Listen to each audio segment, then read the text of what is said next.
আমাদের মধ্যে অনেকেই আছি আমরা যারা ক্রিস্টিয়ানো রোনাল্ডোর সমালোচনা করি তার অ্যারোগেন্ট আচার আচরণের কারণে। কিন্তু আপনি কি জানেন 2011 সালে যখন ইউরোপের গোল্ডেন বুট CR7 জিতেছিলেন, পরবর্তী সময় 2017 সালে সেই গোল্ডেন বুটটাকে তিনি নিলামে তুলেছিলেন এবং নিলামে তোলার মাধ্যমে 1.2 মিলিয়ন পাউন্ড আয় হয়েছিল।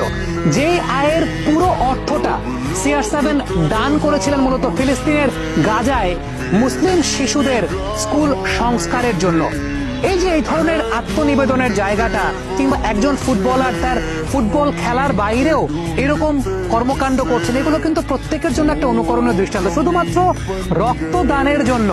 রক্তদানের জন্য তিনি শরীরে কোনো প্রকার ট্যাটু অঙ্কন করেন না। আমরা বিশ্বব্যাপী অনেক ফুটবলারকে দেখি যে শরীরব্যাপী ট্যাটু করছেন, এটা একটা ফ্যাশন বা আইকনিক একটা স্টাইল হিসেবে ব্যবহৃত হয়। বাট ক্রিস্টিয়ানো রোনাল্ডো ট্যাটু ছাড়াই তিনি আইকনিক স্টার। কারণটা হচ্ছে তিনি ট্যাটু গ্রহণ করেন না, এই কারণে তিনি রক্ত দিতে পছন্দ করেন।